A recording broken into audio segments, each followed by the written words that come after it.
part of the reason why people who are affiliated with the subject of a cartoon or feel very strongly in favor of a cartoon subject they respond so viscerally, is that they don't know how to respond, because if it's a written article, they can write an article, but with a cartoon, they can't cartoon back at it. And the cartoons have such a specific power with using those pictures in the satire, is that people just they feel impotent to respond to them.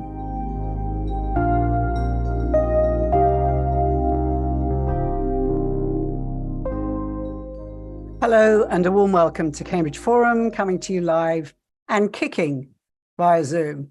I'm Mary Stack, the Executive Director, and I say kicking because today we're digging into a topic that may amuse or may offend, depending on your view of satirical humor, as we consider today the role of the cartoonist in our convoluted world and ponder if cartoonists are vital to democracy.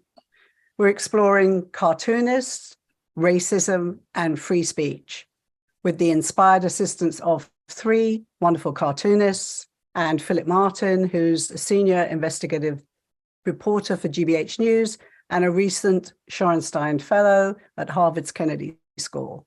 He will be moderating the discussion. Our guests are Barbara Brandon Croft, the first Black female internationally syndicated cartoonist in America and author of the book Where I'm Coming From, Selected Strips 1991 to 2005. Cal Callagher, the international award-winning cartoonist for The Economist magazine, whose career spans 45 years, 2 continents, and 10,000 cartoons. And Dan Wasserman, who began cartooning for the Boston Globe in 1985 and drew for its editorial page for 35 years, and his work has been syndicated internationally since 1980. He's published 2 collections of cartoons, We've Been Framed and Paper Cuts. So welcome to you all. And without much ado, it's my honor to hand over the discussion to Philip Martin. Thank you, Mary. Thank you very much. And thank my guest, this distinguished panel, and to our audience. We really appreciate you joining us. Before we do anything, I want to give a quick definition of censorship, and then we're going to come back to this periodically over the course of this discussion. But censorship is the suppression or prohibition of words, images, or ideas that are considered offensive, obscene, politically unacceptable, or a threat to security. And of course, we hear the term censorship quite a bit when we talk about cartooning, when we talk about various aspects of free expression in our society. I want to start off, however, not with that definition, nor with a discussion of censorship, but I just want you to keep it in mind. I want to start off by talking to our distinguished panel, these wonderful cartoonists, about their own favorites. What is your favorite cartoon, the one you're most proud of? And we're going to start with Dan. Hi, Philip. Thanks for having me as part of this panel. Choosing the favorite cartoon over decades of work, a little like being asked to tell somebody who your favorite kid is. All right, it's difficult because you like cartoons for different reasons and at different times and so on. But in the context of this conversation that we're having here, one of the cartoons that I like the most is a cartoon that I did of Donald Trump in the aftermath of the right-wing demonstration in Charlottesville in 2017, when he declared, after a bunch of people defended the Confederacy, chanted, "Jews will not replace us," and mowed down protesters, that there were good people on both sides. So I have him taking a little eye test here. In general, I think the Nazi analogy is overused. The swastika is sort of, the significance of it is cheapened when it's used too frequently. I thought this was a case where it was absolutely apt. These were fascists. They were expressing fascist ideas, and the president of the United States was giving them encouragement. That's quite a provocative cartoon, to say the least.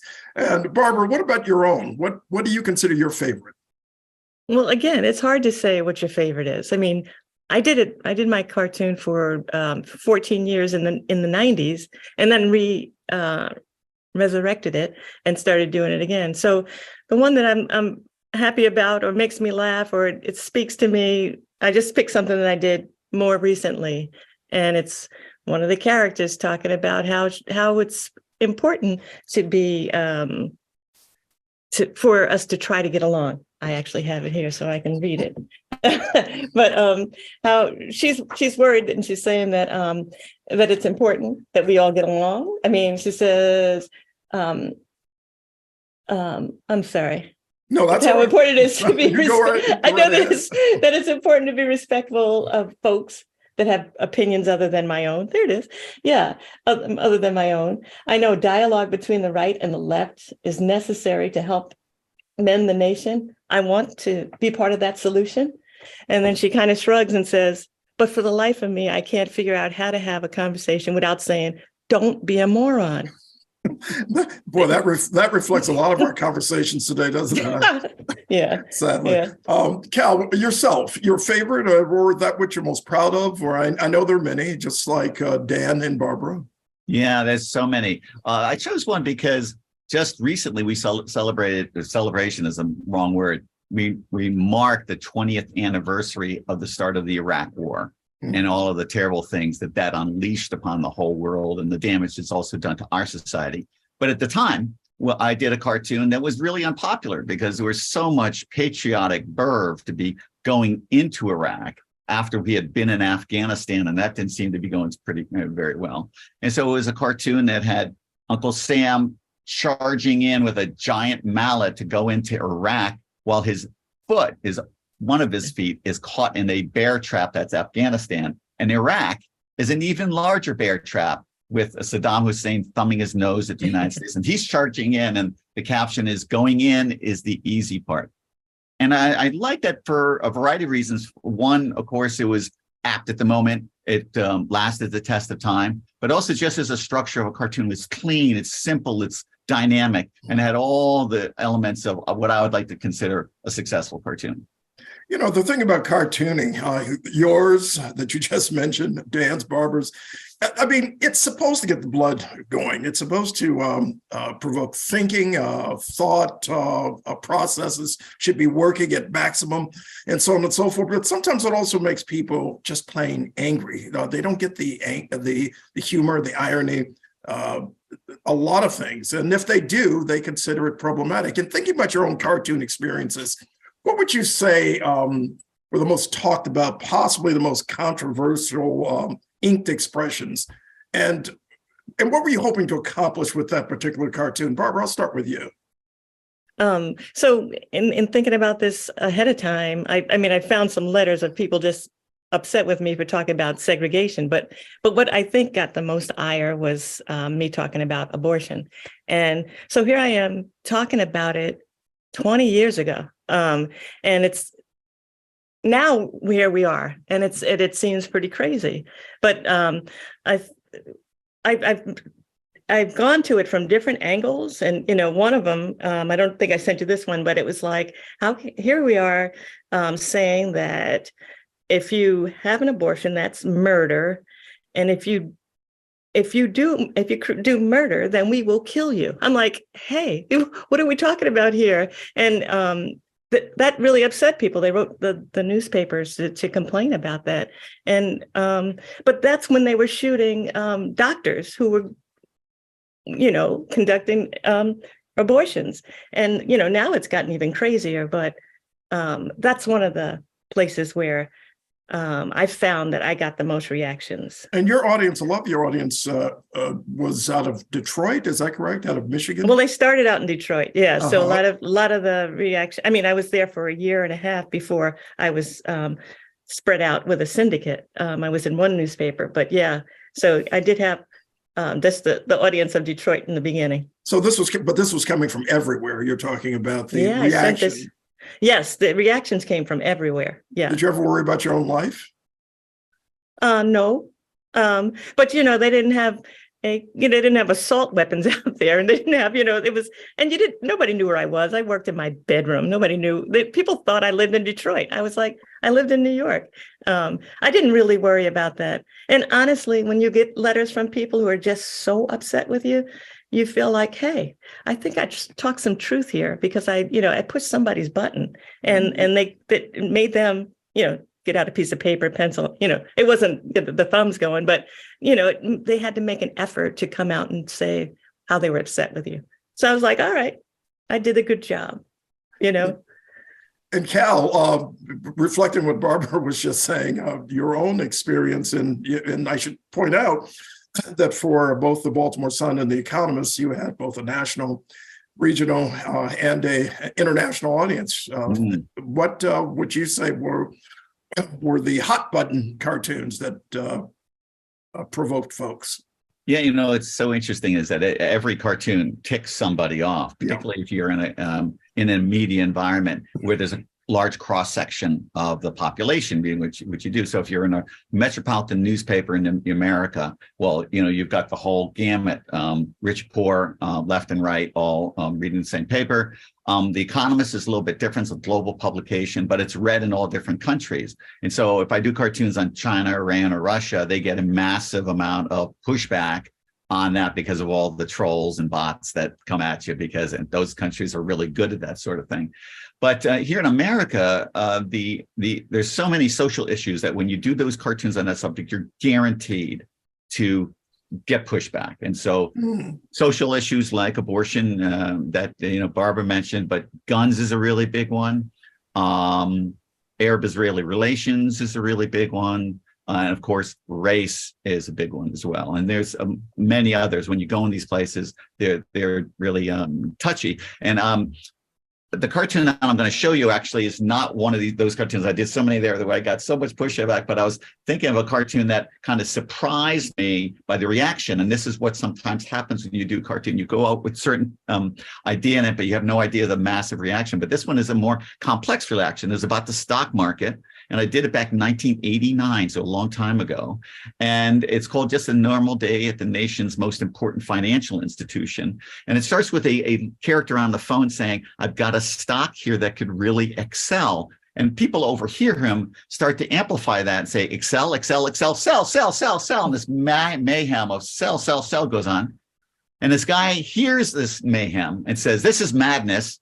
I can't take anymore. Goodbye. Overhearing him, somebody says goodbye, goodbye, goodbye, bye, bye, bye, bye, bye, and the mayhem continues in another direction. And then there's another guy who says on the phone, I've got a stock here that could really excel. So the cartoon is amusing, it's like Chinese whispers. But the thing that surprised me was that I started getting emails, phone calls, letters from around the world from stockbrokers. And they all said, that's exactly what it's like. And that's the thing that really worries me. And I get requests for that all the time. I still get requests to put it in school books and, on wallpaper, you name it. I've had requests for that.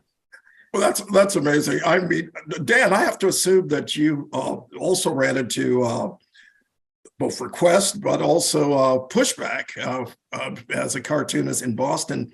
Up until recently, Boston was dealing with an incredible racial legacy. Years ago, folks picketed the Boston Globe who were anti-busing advocates, and some members of various far-right groups, among as well as people who considered themselves as ordinary citizens.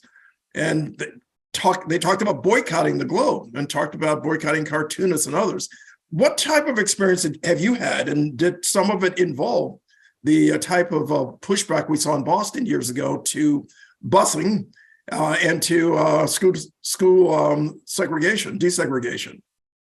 Yeah, the actual busing and the racist riots in Boston preceded my joining the paper. That's right. The legacy continued in the suspicion of the Globe and the typecasting of it as an elitist liberal paper that was trying to do social engineering in Boston survive. Where I ran into a lot of controversy was around the Catholic Church child abuse scandal. And as everybody knows the Boston Globe's Spotlight team did an amazing job in rooting that out and exposing it. And I did a series of cartoons in conjunction with that reporting that took an issue that was already really hot and made it hotter, because people who were willing to read news accounts of something that was painful then were confronted with seeing it treated in a cartoon. And a lot of people weren't prepared for that. A lot of people thought any cartoon that dealt with religion, particularly their own religion, was fundamentally inappropriate, offensive, and should not be published. So it was an interesting trajectory, though. The objection to these cartoons shot up at the beginning when I started doing them. And then toward the end, I got calls from people who were observant Catholics saying, thank you. Mm-hmm. Thank you for staying on this, both the Boston Globe and you, the cartoonist. This was an important passage we all had to go through. And, people who'd called me before, these are the same individuals who just shrieked at me on the phone about what a bigot I was, called me up and said, you did the right thing. So that's pretty gratifying. It's amazing, considering also the large Catholic population in Boston. You're right, it was at an extraordinary time, and it's amazing to see that people came around. But there are some who feel that there are limits to where you can go with cartooning, or at least with those who are pinning the cartoons. As all of you know, Scott Adams, the creator of the comic Dilbert, was dropped by the Globe, hundreds of other publications, including the Washington Post, after he made some of the most, probably the most explicit in a string of racist comments that he's made over the years. And he suggests that he was censored, and now he's taken on the role of victim. Should he have been dropped from the mainstream comic world? And I'll start with you, Cal, and go to Barbara and Dan. Sure. I would stop reading him. I think that censorship, I think you described what censorship was at the beginning. And he can say what he wants to say. It's just that nobody must be forced to listen to it. And I think the thing about the the funny thing is that, cartoons create a real personal relationship with people when they read them. Different, I think, than editorials, than other things. Partly because when you're dealing with a cartoon with a little bit of humor, is that when a person gets a reaction, they create this bond with the person writing it and the characters that it embodies. And so when he behaved like that, he was actually also betraying his own characters, because now people were going to understand, even though those characters didn't mouth those words, they were from the same universe that he lives in. And, I can understand people just saying, you know what? There's plenty of other things for me to do, plenty of those strips that I want to read. I don't want to be encouraging this fellow who's propagating these kind of terrible ideas. They're really intriguing. Barbara, what's your view about Scott Adams and being dropped, if you will? Yeah, well, I agree that he needed to be dropped. I think he said he's through with helping Black people. I was like, how very white of you. Thank you. I'm like, what? And he called Black people a hate group. A hate group. Yes, that's what we are. And you know what? He can say whatever he wants to say, and that's cool. But he also has to be has to be prepared to take the reaction and take what comes to him for saying those kinds of things. And I agree with Cal with, when my strip is kind of a hybrid, it's kind of like a comic strip, but it's also an editorial thing. I do different things. And you do create this intimacy with your reader. And for him to come out and say these things, it does sound like it's coming from him. And that's kind of stuff that doesn't need to be propagated. It just needs to be stopped, and nobody needs to read that. And I think it was smart. And it also leaves room for other voices, because in comic strips, that's the only way you're going to get a newspaper. If one goes out, that's the only way you're going to get a new one in. And I think 6 Chicks came in there, and that's a Black woman cartoonist who did in the Washington Post. So I'm very happy for that. And it's kind of like a thumb in the, your nose at him. It's like, okay, your stuff is out, but guess what? We got a Black girl talking, so that's kind of cool. Yeah, he needed to go, in my opinion. And Dan, should he? Yeah, I mean, look, he can cry censorship all he wants. Censorship to me is when the government comes in and shuts down a newspaper or drags you off, throws you in jail. There are a lot of cartoonists in the world who really face censorship in a serious way. This is not censorship. This is a business decision. Okay. Yes. Overt toxic racism is not a big selling point for corporate America at this point. And so he earned everything he got. He brought it on himself. I have zero pity, sympathy for him, his views, or his fate. Well, let's go to a free for all and let's expand this issue. Jump in as you will. One member of our audience asked, "Is satire ever inappropriate?" And let's talk about it in this context, because that question brings up something that I think is very interesting. Now, Scott Adams' racist remarks, they were made in the real world, not in his comic strip. But you have these major controversies that occur in the comics themselves. Take, for example, the provocative cartoon by Kurt Westergaard, the Danish cartoonist who inked Muhammad as a cartoon character in 2005. As you remember, this led to protests in Denmark and throughout the Muslim world. Dozens of folks died in riots. And then 10 years later, 2015, 12 people were killed in an attack by Islamic militants on the offices of the French satirical magazine, Hebdo. That's right, which had published the cartoons. Keeping in mind this question about is satire ever inappropriate in cartoons, did Westergaard, in your view, cross the line of what is acceptable to publish as a cartoon? I'm happy to give you my thoughts on this, Please. Which I'm not sure are shared by most other cartoonists, but I think this was a little bit of a setup. I mean, the cartoons that were done of Muhammad were commissioned by a right-leaning Danish newspaper for the purpose of provoking a reaction from Muslims. And my feeling is, if you're going to publish cartoons, you got to run cartoons according to one set of rules. I don't know of a mainstream publication that would run cartoons, speaking of things that are inappropriate and offensive, mocking the Virgin Mary. Okay, I mean, you can criticize the church for their political positions, criticize them for tolerating child abuse in their midst and looking the other way. But nobody goes after the fundamental tenets of a religion. No mainstream newspaper. Nobody would make fun of the Torah, So this, as much as I might disagree or think it's somehow odd that the depiction of Muhammad is offensive, that's a fact. And I kind of feel like this was a setup. This is not to justify the killing of cartoonists. All right. I mean, the reaction was way over the top, and I actually cartooned that. But it seems to me that it was what I already said. It was a setup. And Cal, go ahead. I'm sorry. Yeah, I actually agree with Dan 100% there. The notion that the freedom that we have as cartoonists, particularly, we're by the way having this conversation in the U.S. where we can do all this stuff, and most of the world has never happened, and the history of mankind has never happened. So we're really in a privileged position.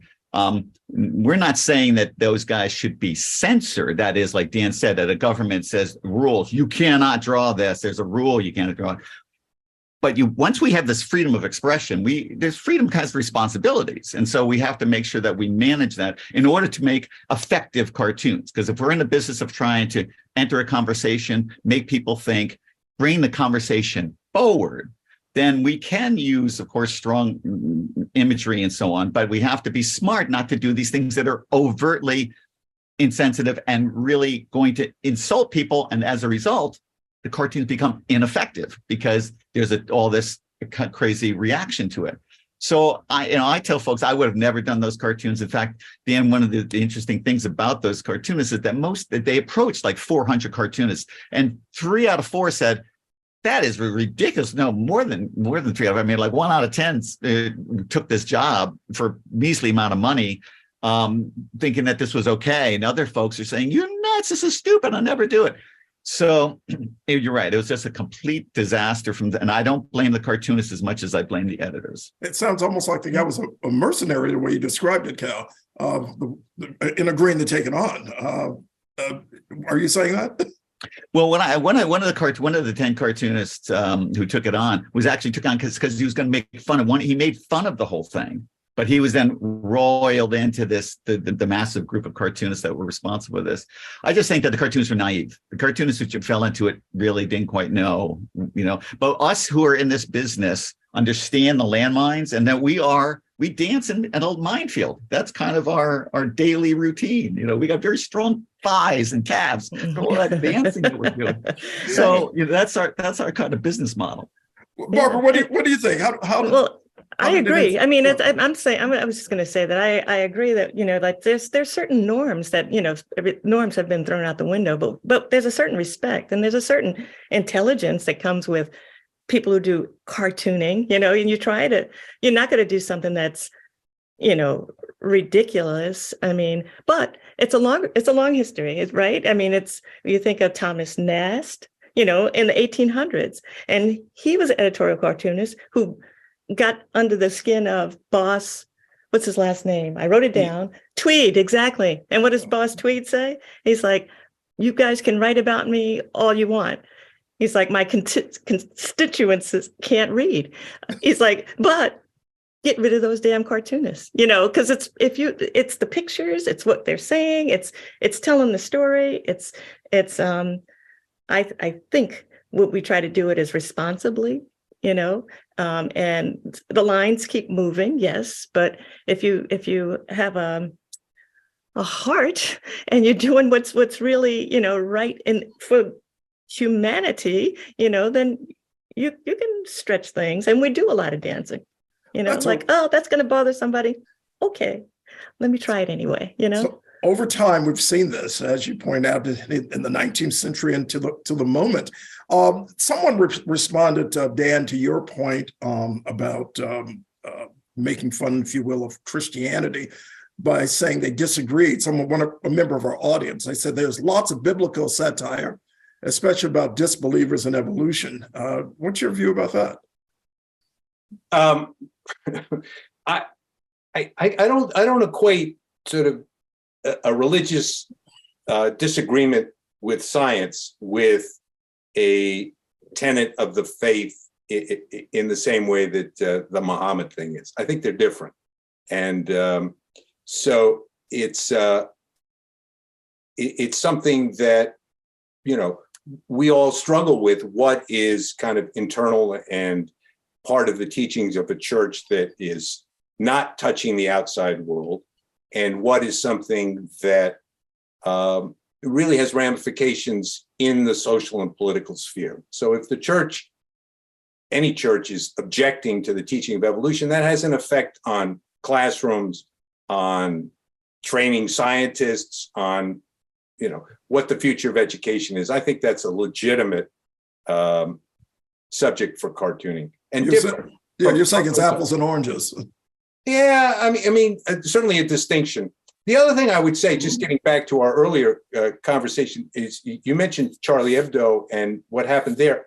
I think that's interesting because that's a publication that was an equal opportunity offender and very strongly anti-clerical, and would publish just about anything that mocked religion, including stuff that you would never, ever see in a U.S. publication. I mean, maybe since, the Paul Krasner's The Realist died, but that goes back decades. So French satire culture, very different from our own.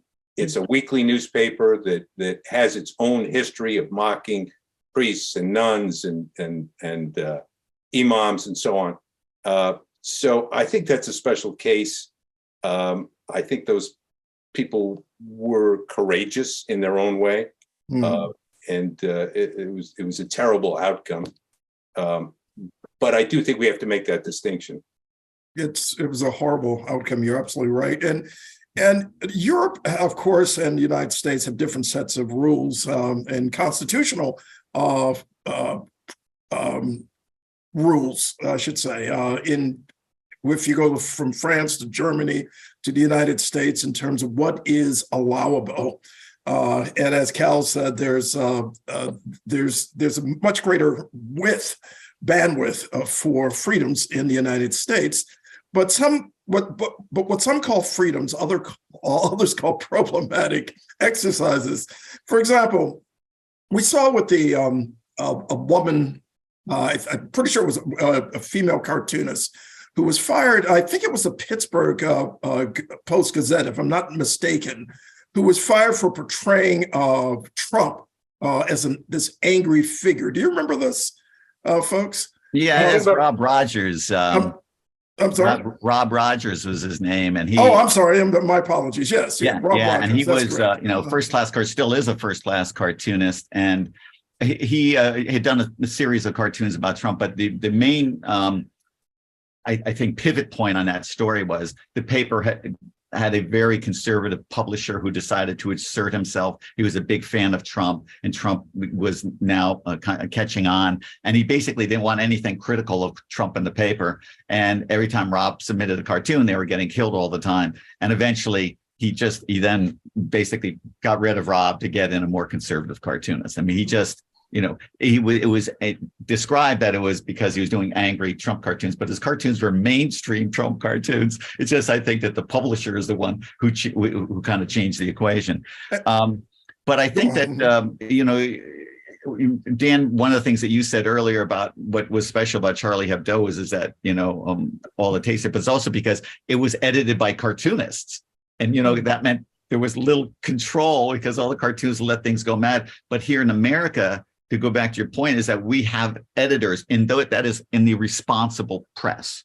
So when I operate with the Baltimore Sun and the Economist, my maybe worst instincts are certainly cartoons that could be seen to be really offensive and bad, get refined and polished in a way that they're going to be more palatable. What kind of worries me in the current environment is now a larger percentage of the information and conversation is in the silos away from the responsible press, where people who do the kind of things that we do, visual satire, and the power of visual satire is we're describing the historical nature and how important it is now, but they're using it for bad purposes, for propaganda and things of that nature. And I'm really worried about that. Well, can I just?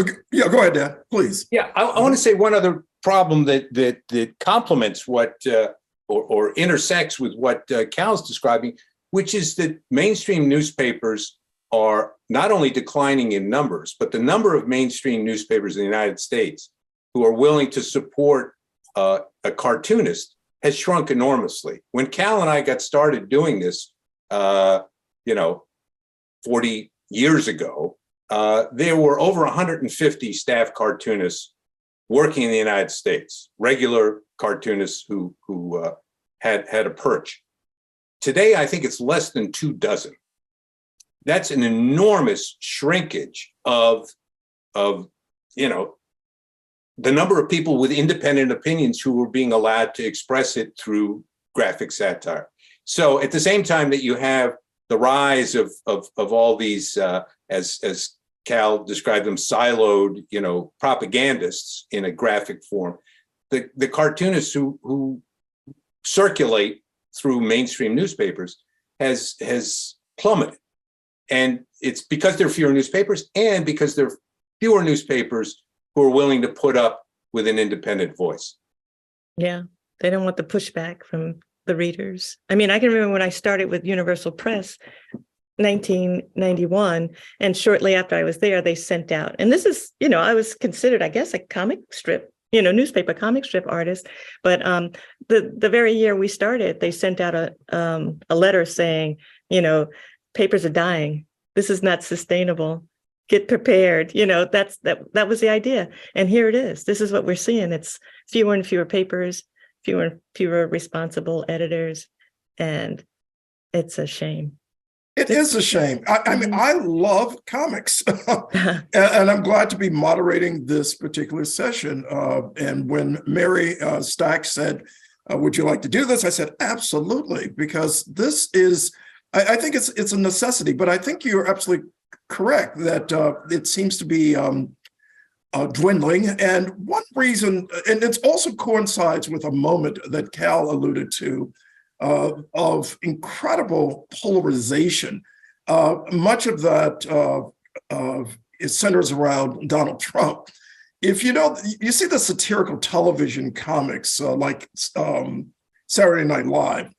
And if you saw it this past weekend, you had this opening comparing Donald Trump to Jesus of Nazareth sitting around a table like Jesus pictured in the Last Supper.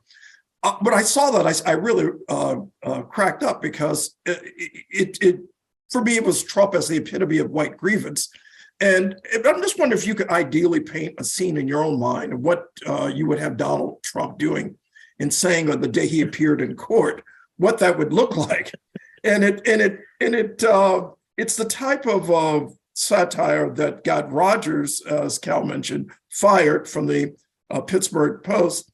But it's something that's still allowable. But I'm wondering how much latitude you would have in a polarized world where you have 70 million people who voted for Trump in the last election who may not consider that funny. And so I'm wondering, ideally, what would your own image look like? And do you worry about offending not a few people, but tens of thousands? I don't worry about offending. Okay. But yeah, I would say, yeah, I was going to just say that in answer to that, I see O.J. Simpson and Donald Trump. And I've written about this. They have more in common than their middle initial. These two have really polarized this country. It was in two different ways. It was talking to two different groups of people, but everybody was blind. It seemed as, white folks were going for him like, finally white supremacy wins, and with OJ, a lot of black folks was like, he didn't do it. He's got to be great. He's OJ, it's very different people who, started pulling it apart. And the two of them, I just see them as, monsters, as, really clowns. And I can see a comparison there. That's a really interesting juxtaposition. Cal, Dan? Yeah, it's going to be a million law, legal show metaphors. I mean, the American public is now become so familiar with the scenes of courtrooms in probably many of them false images from television and film that right. There's going to be copious opportunities for cartoonists to find great images there. And then Donald Trump, his ego is so big. I just wonder if we got a courtroom big enough to be able to, to hold his head. Yeah, hold his head. Going on there. But it's interesting is that now, of course, I've done many cartoons about Trump, and I'm not a big fan. And I've done soft cartoons and some really hard cartoons. The kind of you kind of mix it up over time to keep it interesting. And basically, who's going to love it and who's going to hate it.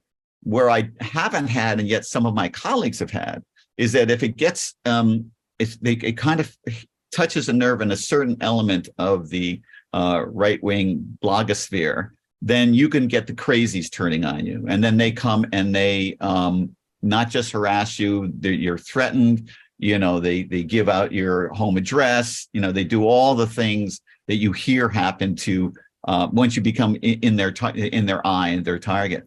Does this happen to some of your colleagues? This happened? Yes, it definitely has happened to some of our colleagues. And so, and now, of course, as the rhetoric gets hotter, particularly around guns and things like that, there's some concern about what could happen next. Dan? Yeah, one of my favorite letters. I don't have it to share in detail, but was a letter to the editor asking whether it would be possible to do the world a favor and have Dan Wasserman shot. Wow! My guy who put his name and address in. Yeah. Wow! sort of amazing. Getting back to the Trump thing, though, I was just struck by, we're talking about cultural idioms and people's familiarity with courtroom drama. This looked to me like a scene from a mob movie. Definitely. The charges, the MO. I mean, every one of these phone calls where he's, Donald J. Tony Soprano and calls up and says, can you find me the votes? we can help your country if you could just sort of scare up a little scandal here on Joe Biden. And he calls them the perfect phone calls. I mean, they're perfect examples of mobsters shaking down people over whom he has power. So it's just it gets boring if you just keep saying that in a cartoon. But that's my starting point in my lens on seeing him.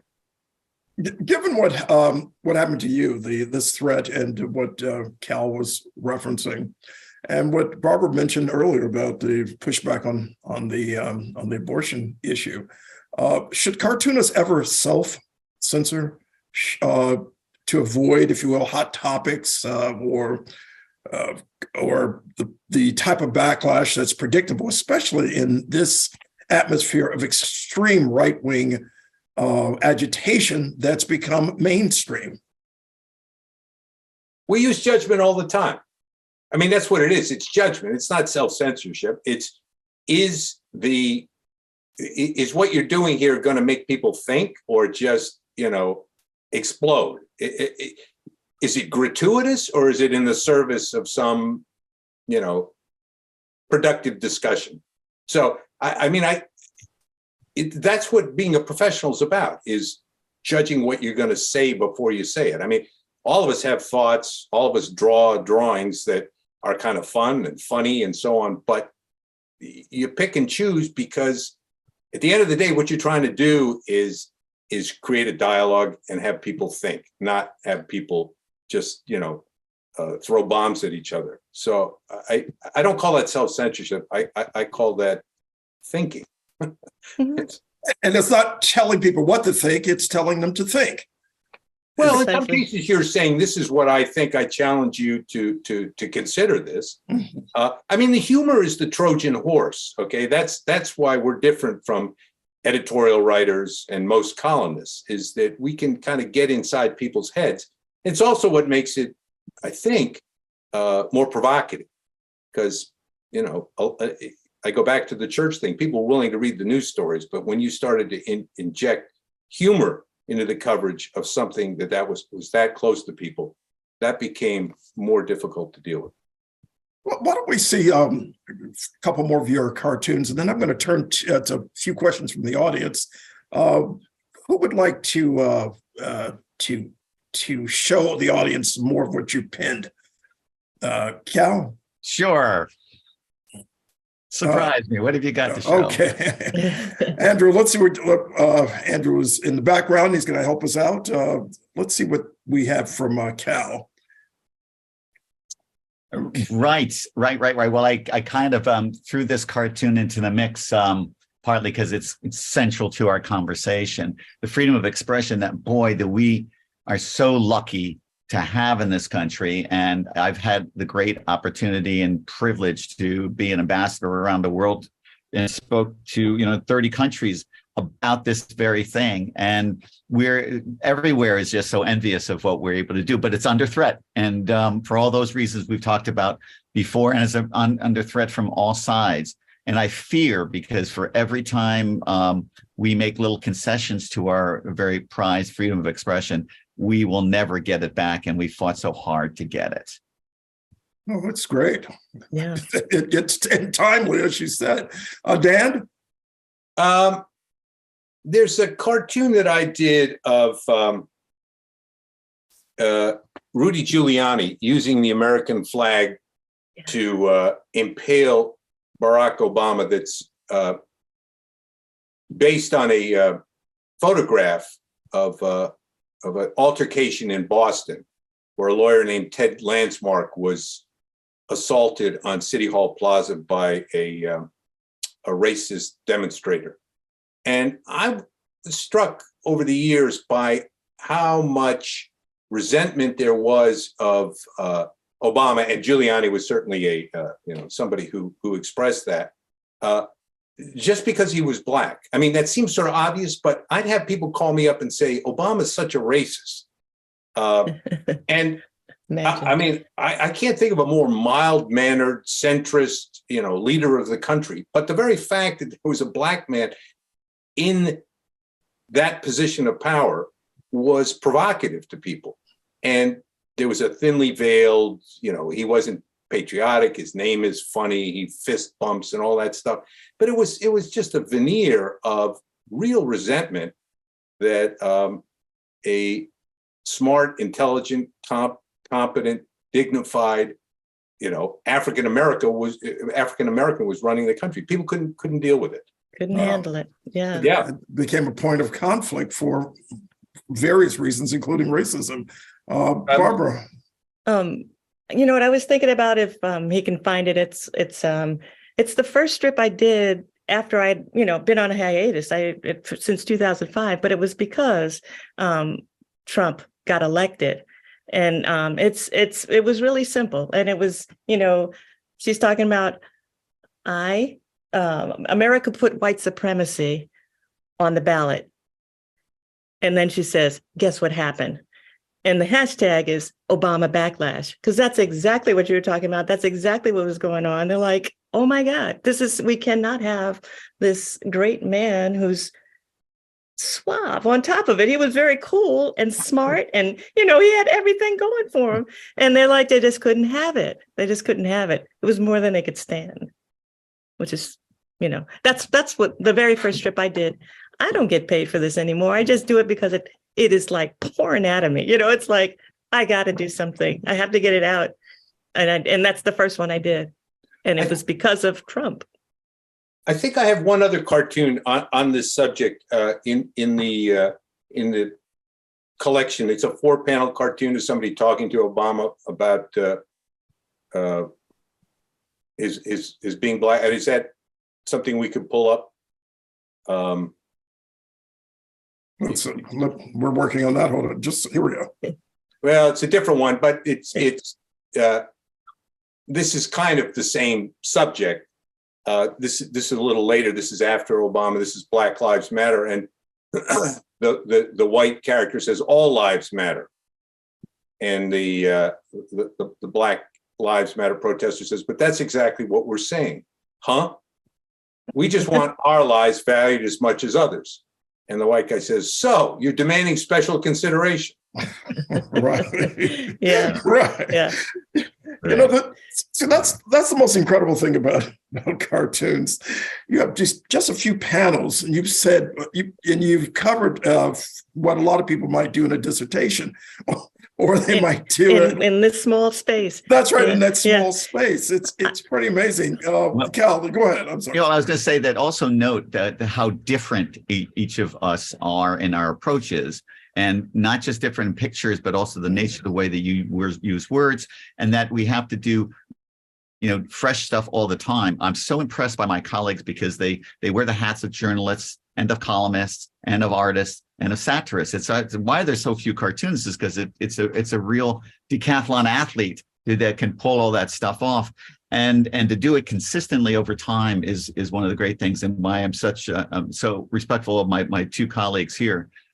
There was also something that made me think a lot during this conversation and prepping for this conversation, was that there was a book written by Victor Navasky, the former editor of The Nation, as he was retiring, and he discovered that in all of his years, that the things that upset people the most wasn't the articles, it's the cartoons. And so he decided to do a book analyzing why this was. And he went through all the historical analogies and all the stories, but he had one of his observations, which I thought was interesting, is that he said part of the reason why people who are affiliated with the subject of a cartoon or feel very strongly in favor of a cartoon subject is they respond so viscerally, is that they don't know how to respond, because if it's a written article, they can write an article, but with a cartoon, they can't cartoon back at it. And the cartoons have such a specific power with using those pictures and the satire, is that people just they feel impotent to respond to them. Yes. It's amazing. And I wonder, one of the reasons I love cartoons, of course, is humor. And Gary Larson used to crack me up. And one of the funniest was when he had this cartoon from the Midvale School for the Gifted. You probably remember this. It's pretty famous, where there's a we don't have it here, but I'll describe it. We have a sign on the school door that reads "pull," and you see the kid from the Midvale School for the Gifted trying to push it open, and that I find that that to be humorous and it just cracks me up. But you're finding the forum for that type of thing. It seems to be disappearing, as Dan was saying earlier. The disappearance of newspapers, the disappearance of places where you can put that type of thing. And one of our audience members, Gordon, let me see if I get your name right. Scissorlip. I hope that's right. You say that visual satire seems to have moved to the web in the form of short videos. Is this the future, you ask? And I'm wondering the thoughts from Barbara, Dan, and Cal. Yeah, seems like the internet is the future, right? I mean, where else? I mean, like I said, I don't do it for money. I don't do it for anybody. I do it for myself. So I put it up on Instagram. You know, I just, I have to get it out. I put it out there, and that's the only way that I can, you know, satisfy that thing within me to do it. So I imagine, you know, I hate the internet, but I have to learn to love it. You know, I have to learn to embrace it. You have to learn to adapt. Is this what you're saying? Yeah, but I'm like a toddler. I don't like change. I don't like it. It's like, it's difficult, you know. Well, I think that, you know, one of the great things, there's more satire now than ever. And it's on the web, as your question says, a lot of it in the animation, some in memes and various things. And it's because there's a low barrier of entry, so everybody can do it. They don't have to be a part of the newspaper. It's very exciting. I've always felt that you could judge the maturity of a society by the amount of satire it can endure. And now we're getting as much satire out there as we can. Like all things, however, it's finding a way to get paid for being professional. And it's not just because how difficult it is to do, but also because those satirists can, because they're in a moderated, regulated place, they can provide, you know, smarter and hopefully well-informed and maybe more responsible satire, while so many other folks, as we discovered out there, can now find new venues, but they're not necessarily going to be happy ones in that are going to be helping our society. Getting back to that other point there, what's one person's satire is another person's excoriation. I'm wondering, Dan, especially when someone asked this question, this is from Surya Das, how does the Me Too era in PC speech concerns, by the way, I personally don't use that term, politically correct. I find it problematic, but I'm just reading a question here. How does the Me Too era in PC speech concerns so much affecting comedians and public speakers like herself impact or even inhibit and encourage you professionals to have the tiptoe through various kinds of potential and even actual volatile minefields? I think this notion that, I mean, there may be, you know, places where speech codes and so on are problematic, but for the most part, I think this is an overblown problem. I mean, basically what you're saying is, we would prefer that you talk to people in a way that's not insulting. I don't think that that's a particularly onerous standard. You know what? We think racist jokes are no longer part of, you know, civilized discourse. I don't think that that's a difficult standard to meet. So it's a bit of a straw man, I think. I had never felt that somehow, I mean, I worry about cartoons being misinterpreted. I worry about, am I drawing this in a way that people will understand clearly what I'm making fun of? Am I representing characters who are part of the real world audience that I'm drawing for? I worry about that. But I never felt that somehow I lost something because the culture has shifted and insulting women, minorities, gays is frowned on. I've never found that restrictive. Nor have I. Well, I think that where I find, I agree with you there, Dan. I think where I'm finding it is that you say, I'm not going to do cartoons that are racist or, and in any sort of way, people can stretch the notion of what is regarded as racist or anti-Israel or whatever. Suddenly, people want to move the goalposts in different ways or making it more tricky for us. And also, those people have louder voices now. They can gather in numbers thanks to social media.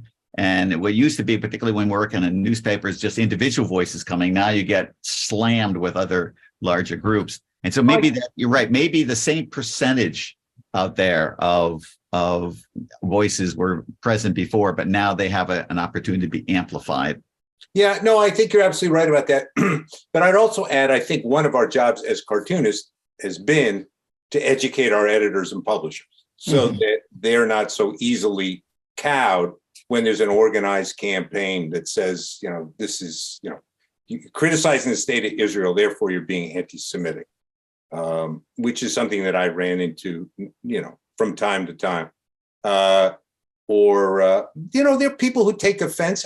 Some of them I think are legitimate complaints. They're well-meaning. Somebody didn't like the way I drew Barack Obama or Deval Patrick, who was our African-American governor here. And I can have that conversation. I think that it's true that it's much easier to intimidate newspapers. They're financially troubled. They don't want to lose readership. And it's sometimes hard to gauge what's legitimate and what's manufactured.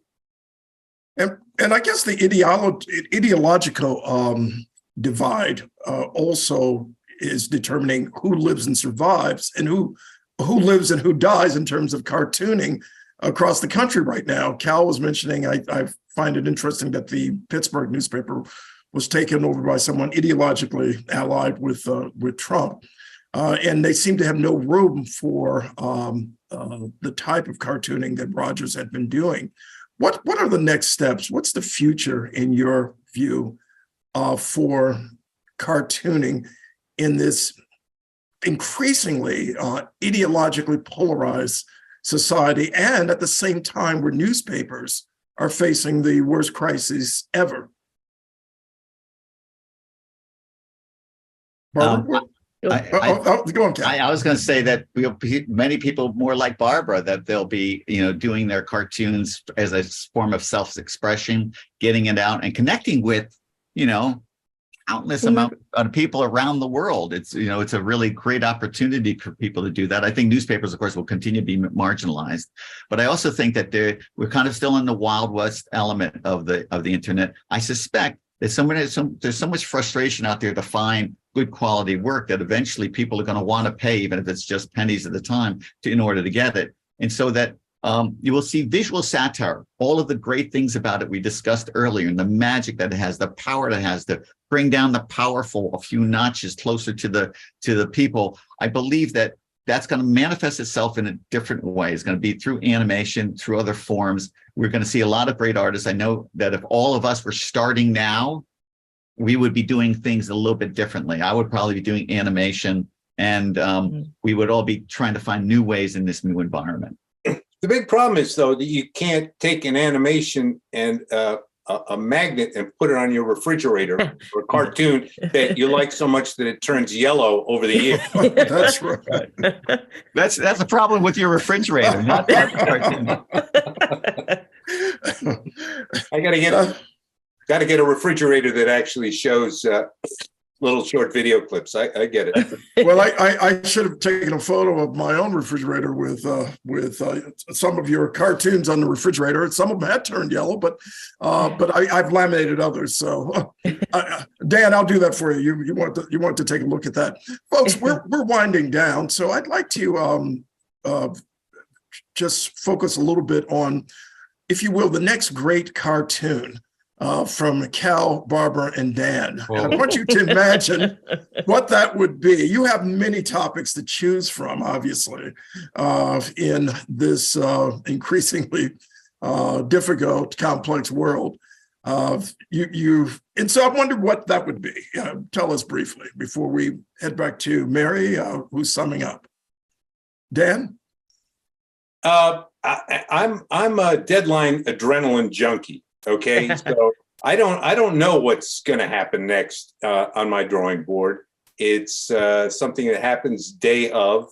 I've recently stepped back from doing everyday cartooning, so it'll be a few days, might be a week, and I'm not sure. I mean, the Trump thing is juicy, but also feels kind of seamy to keep doing it again and again and again.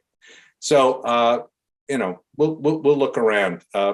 Unfortunately, I just very briefly to me is that a lot of the topics we do, like gun violence, I've been doing for 40 years.